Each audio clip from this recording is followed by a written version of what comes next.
ससुराल में सब करना पड़ता है। मम्मी यार, आज तो चाय पकौड़े खाने का बड़ा मन कर रहा है, क्या कहती हो? अरे वाह, तुमने तो बहुत सही आइडिया दिया। चाय पकौड़े का नाम सुनकर मेरे मुंह में भी पानी आ गया। ऐसा कर, बढ़िया से कुरकुरे प्याज के पकौड़े बना ला और उसके साथ अदरक वाली चाय बनाना मत भूलना। अरे चुप कर तू, आया बड़ा बहन पर ऑर्डर चलाने वाला। ये क्यों बनाएंगे पकौड़े? तेरी बीवी को किस लिए लेकर आया है इस घर में? अरे माँ, पहले ही सुबह से 6 बजे से घर के कामों में तो जुटी हुई है और ये पिछले 4 घंटे से टीवी में आंख फोड़ रही है। इसको बोलो ना, ये क्यों नहीं बना लेती चाय पकौड़े। और वैसे भी जुबान तो इसकी सबसे ज्यादा चटोरी है ना। तो जिसकी जुबान ज्यादा चटर पटर खाने को मांगे, मेहनत भी तो उसे ही करनी चाहिए ना। चुप कर जोरों का गुलाम। अरे ससुराल में सब करना पड़ता है, और ये ससुराल है टीना का। यहाँ पर काम नहीं करेगी तो और कहाँ करेगी? अपने मायके में तो लड़कियाँ आराम करती है, ससुराल में थोड़ी ना उनको कोई पल के ऊपर बिठा कर रखेगा। तो रुक जा बेटा, मैं अभी बोलती हूँ बहू को, तेरे लिए बढ़िया स्वादिष्ट पकौड़े बना देगी। टीना बहू, अरे भाई कितना समय लगाती हो एक काम करने में तुम? जी माँ जी, क्या हुआ? किचन में थी। आपने कहा था ना आज पूरे किचन की सफाई करनी है, तो बस सबको नाश्ता कराने के बाद किचन की साफ़ सफाई में बिजी थी। अच्छा ठीक है ठीक है, ज़्यादा काम गिनवा कर कमेरी बनने की कोशिश मत कर। पता है मुझे तो कितना काम करती है। ऐसा कर, फटाफट से गर्मा गर्म पकौड़े उतार दे। माँ जी, पकोड़े तो मैं बना दूंगी, लेकिन अभी तो मैं किचन की सफाई कर रही थी, उसमें मुझे कम से कम आधा घंटा और लगेगा। उसके बाद मैं आपके लिए पकौड़े बना दूंगी। देखा माँ, देख लो अपनी बहू के तेवर। अब आधे घंटे बाद ये महारानी फिर एक नया बहाना बना देगी कि माँ जी अब तो लंच का टाइम हो गया, अब आप लोग पकोड़े खाकर क्या करेंगे? भाभी, आपकी चालबाजी बहुत अच्छी तरह समझ रही हूँ। आपकी पकोड़े बनाने की इच्छा नहीं है ना, तो साफ साफ बोलो ना कि आप पकोड़े बनाना नहीं चाहती, या गोल गोल बातें करके बेवकूफ़ क्यों बना रही हो?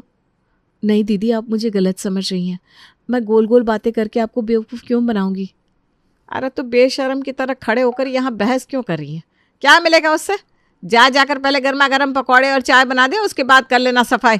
और वैसे भी जब भूख लगी है तो भोजन तो 4 घंटे बाद परोसगी, तो उस खाने का क्या अचार डालेंगे हम लोग?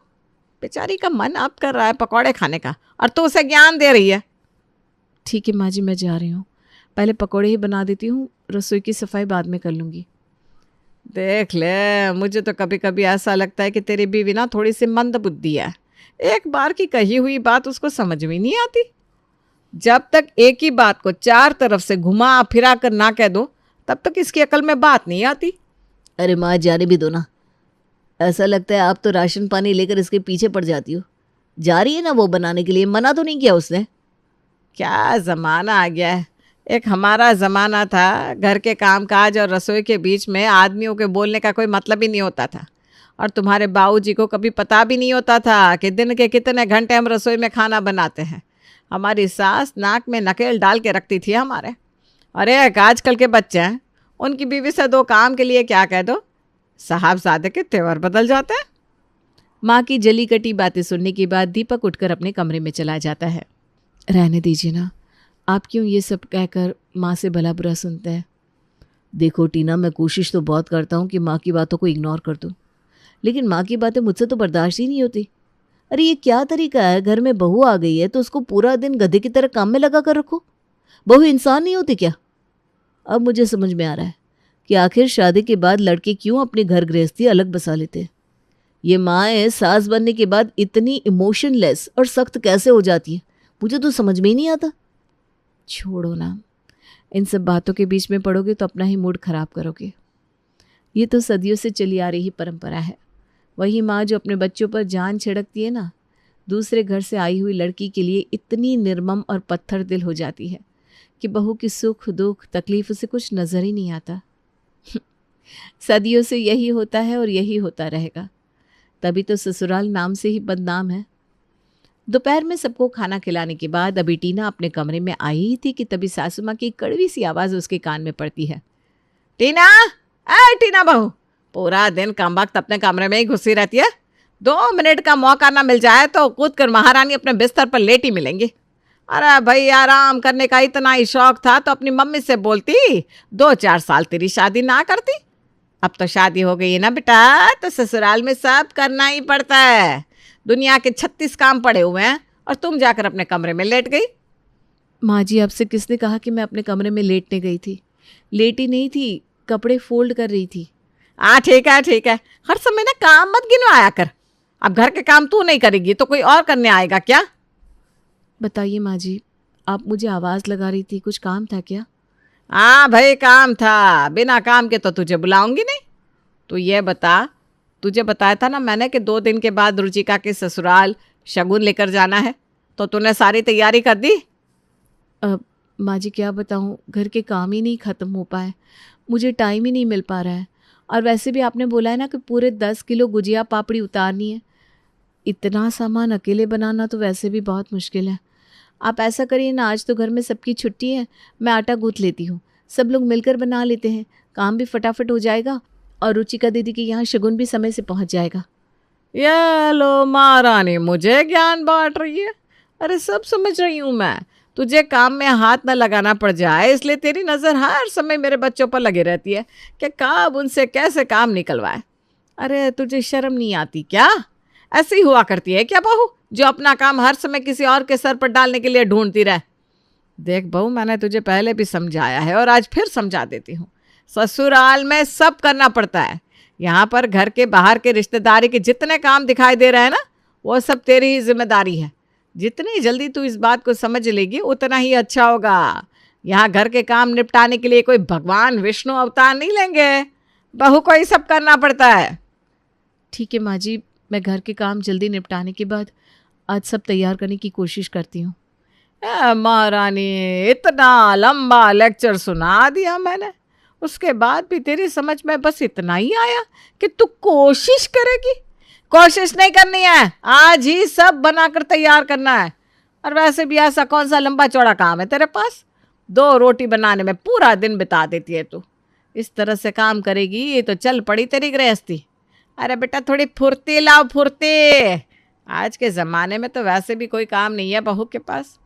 एक हमारा ज़माना था, ना वॉशिंग मशीन ना मिक्सचर जूसर, हर काम अपने हाथ से करते थे। उसके बाद भी सब कुछ चौक बंद रहता था। मजाल है जो कोई हमारी गृहस्थी में एक कमी भी निकाल कर दिखा दे। लेकिन आजकल की बहू है, जितने सुख सुविधा आराम मिलता है उतना ही उनके हाथ पांव ढीले रहते हैं। बस कोई काम बता दो तो ऐसे काम का बहाना बनाएंगे जैसे घर में इनसे कोई पत्थर तुड़वा रहा हो। माँ जी, आज वो कमला नहीं आई? हाँ, हटा दिया उसे मैंने काम से। घर में काम ही कितना रहता है, झाड़ू पोछा बर्तन, आधे घंटे का काम तू ही कर लिया कर। अरे निखट्टू मुँह जोरी कर रही थी मेरे साथ, मैंने भी उसका हिसाब करके पैसे उसके मुंह पर दे मारे और कह दिया कल से ना आए। माँ जी, आपको पता है ना, मुझे सुबह 7 बजे स्कूल के लिए निकलना होता है। अब इतनी सुबह सुबह मैं किसी तरह नाश्ता और खाना बना पाती हूँ। अब झाड़ू पोछा बर्तन करने के लिए तो फिर मुझे रात को 3 बजे उठना पड़ेगा ना। आप कोई और काम वाले ढूंढ कर लगा लीजिए ना। अब तो क्या चाह रही है, है? हर सड़क पर आती जाती काम वाली के सामने हाथ पैर जोड़कर गिड़गिड़ाऊं मैं? मैंने कहा ना आधा घंटा लगता है ज़रा सा झाड़ू पोछा लगाने में, तो ही सुबह सुबह उठकर निपटा लिया कर। और अपने घर का काम तो करना ही पड़ता है। टीना जानती थी सास शांति से अपनी परेशानी बताने का मतलब है भैंस के आगे बीन बजाना, इसलिए वो चुपचाप वहाँ से निकलकर अपने कमरे में आ जाती है। कुछ दिन बाद, माँ जी मैंने नाश्ता बना दिया है, मैं अपने मायके के लिए निकल रही हूँ। अरे अरे ऐसा कैसे तू अपने मायके चली जाएगी? क्यों माँ जी, मैंने आपको बताया था ना, आज मैं 2 दिन के लिए अपने मायके जाऊँगी। मेरे पापा की तबीयत ठीक नहीं है। अरे भाई ठीक है, 2 दिन पहले तूने बताया था, तब की बात और थी, अब की बात और है। आपके कहने का मतलब क्या है माँ जी? 2 दिन में ऐसा क्या बदल गया? यह बदल गया कि आज मेरी बेटी रुचिका आ रही है। और यह तो कोई बात नहीं हुई कि घर में ननद आए और भाभी बोरिया बिस्तर पैक करके अपने मायके की तरफ निकल जाए। है तुझे मायके ही जाना है ना, 2 दिन बाद चली जाना। इतना दिन में तो मेरी बच्ची आ रही है। माँ जी, पिछले 1 हफ्ते से पापा की तबीयत ख़राब चल रही है और मैं बड़ी मुश्किल से आज उनसे मिलने के लिए समय निकाल पाई हूँ। प्लीज़ मुझे जाने दीजिए ना, मैं उनसे मिलकर जल्दी ही लौट आऊँगी। मैंने तुझे कहा ना, शादी के बाद ससुराल की जिम्मेदारी पहले, मायके की बाद में। और वैसे भी तेरे पापा वहाँ कोई अकेले नहीं है, पूरा परिवार है उनके साथ उनकी देखभाल करने के लिए। बेटा शादी के बाद ना सब करना पड़ता है, ये तेरा मायका नहीं है कि जब मन किया मुंह उठाकर कहीं भी निकल गई। जिम्मेदारी का ही दूसरा नाम ससुराल होता है, समझी? ठीक है माँ जी। टीना अपना बैग लेकर वापस अपने कमरे में आ जाती है और बुझे मन से एक कोने में बैठ जाती है। शाम के समय। आज तो तुम अपने मायके जाने वाली थी ना, क्या बात है, गई नहीं? पति की बात सुनकर टीना का उदास चेहरा बिल्कुल मुरझा जाता है। उसकी आंखें डबडबा जाती है। अरे अब ये नौटंकी करके किसे दिखा रही है? हाँ, ऐसा कौन सा अत्याचार हो रहा है तेरे साथ इस घर में? ठाट से खा पी रही है, मजे से रह रही है। ये जोरू के गुलाम जैसा पति भी मिला है जो पूरा दिन टीना टीना करके तेरे आगे पीछे घूमता है। उसके बाद भी चेहरे पर जरा सी चमक नहीं रहती इस लड़की के। हमेशा ऐसे शक्ल पर 12 बजा कर रखेगी जैसे कितना टॉर्चर कर रहे हो हम इसे। हाँ, मैंने ही मना किया इसको मायके जाने से। लेकिन माँ, आपने मना क्यों किया उसको जाने से? आपको बताता ना उसने कि उसके पापा की तबीयत ठीक नहीं है, फिर उसे मायके जाने से रोकने की क्या ज़रूरत थी? क्या हो जाएगा अगर 2 दिन के लिए वो अपने मायके चली भी जाएगी तो? ये देखो राजा बेटा, फिर चले माँ को ज्ञान देने। रुचिका आ रही है आज, थोड़ी देर में पहुंचती होगी। अब ननद घर में आ रही है तो भाभी मायके चली जाए, ऐसा भी कहीं होता है क्या? कौन सा उसका मायका कहीं भागा जा रहा है? मना नहीं किया है, बस ये बोला है कि 2 दिन बाद चली जाए अपने मायके। शक्ल तो ऐसे लटकाए घूम रही है सुबह से जैसे इसको हमेशा के लिए मैंने मायके जाने से मना कर दिया है। अरे माँ, अगर रुचिका आ रही है तो रुचिका के लिए हम सब थे ना। आप हो, मीनू है, बाऊजी है। टीना को मायके जाने से मना करने की इसमें क्या ज़रूरत थी? देख दीपक, तू ना बात बात पर मुझसे बहस मत किया कर। पहले भी मैं तुझे कई बार समझा चुकी हूँ, आज फिर से समझा रही हूँ। ये औरतों के बीच में बोलने की आदत छोड़ दे। तेरा काम है बस सुबह टिफिन लेकर अपने दफ्तर जाना और रात में आकर खाना खाकर चुपचाप अपने कमरे में जाकर सो जाना। अपनी माँ और बीवी के बीच में बिन पैंदी का लोटा बनकर लुढ़कने की तुझे कोई ज़रूरत नहीं है। कोई अत्याचार नहीं कर रहे तेरी बीवी के ऊपर। माँ की बातें सुनकर दीपक का मूड बिल्कुल ऑफ हो गया था। वो कुछ कहने के लिए मुंह खोलता, उतने में ही टीना हाथ पकड़कर इशारे से उसे रोक लेती है। बेटी के आने की खुशी में शांति पूरे दिन से भागी भागी घूम रही थी। पूरे घर के चादर, पर्दे, सोफा कवर सब बदलवा चुकी थी। बेटी की पसंद की चीज बनकर तैयार हो गई थी। अब बस किसी भी वक्त रुचिका पहुंचने वाली थी। तभी शांति का फोन बजने लगता है। अरे रुचिका बेटा, क्या बात हो गई? तू अभी तक पहुंची नहीं? मैं नहीं आ पाऊंगी माँ। हैं? क्यों नहीं आ पाएगी? 6 महीने बाद तो तेरा मायके आने का मुहूर्त बना है, अब उसमें भी इनकार कर रही है। वो क्या है ना माँ, मैंने तो आने की पूरी तैयारी कर ली थी, लेकिन लास्ट मोमेंट पर मेरी बुआ सास का फ़ोन आ गया। कल सुबह वाली गाड़ी से वो मेरे ससुराल आ रही हैं। अब बुआ सास घर पर आएंगी तो ऐसे में मैं उन्हें छोड़कर अपने मायके कैसे जा सकती हूँ। अरे ये क्या बात हुई बेटा? पिछली कई बार से यही हो रहा है। जब भी तू यहाँ आने की बात करती है किसी न किसी बहाने से तेरा मायके आना टल जाता है। अरे भाई, हमारी लड़की तो बिल्कुल कैदी बन गई है उस घर में जाकर। ऐसा भी क्या है कि ससुराल जाकर बेटी अपने माँ बाप से ही ना मिल पाए? ला, तो अपनी सास से बात करवा, मैं बात करती हूँ बहन जी से। जाने दो ना माँ, क्यों बात का बतंगड़ बना रही हो? आपको तो पता ही है, आप माँ जी से बात करोगी तो बाद में वो इस बात की खुन्नस मुझसे ही निकालेंगी। वैसे भी ना बात बात पर मुझे ताने देती हैं। कौन सा पूरा दिन मैं घर में पहाड़ तोड़ती हूँ, 2 रोटी ही तो बनानी होती है मुझे। मेरे किए हुए काम की तो वैसे भी यहाँ कोई वैल्यू ही नहीं है। अरे बेटा ठीक है ना, ज़्यादा दिन के लिए ना सही तो 2 दिन के लिए ही आ जा। तुझे देखे हुए कितने दिन बीत गए बेटा। तुम अपना दिल मत दुखाओ माँ, जानती हो ना ससुराल में सब करना पड़ता है, अपना मन मारना पड़ता है, मशीनों की तरह काम करना पड़ता है, यहाँ तक कि अपमान दुख सब झेलना पड़ता है। ये ससुराल है, ये ऐसे ही चलता है। फिक्र मत करो, मैं ठीक हूँ। बुआ जी लौट जाए फिर माँ जी से बात करके अपने आने का प्रोग्राम बनाती हूँ। इतना बड़ा संयुक्त परिवार है बेटा तेरा, सास ससुर है, ननद देवर सब तो है। अगर बुआ जी आ भी रही है तो उनका स्वागत करने को घर में इतने सारे लोग हैं तो सही। देखो माँ, सीधी सच्ची बात यह है कि बहू से नहीं, बहू के काम से सबको प्यार होता है।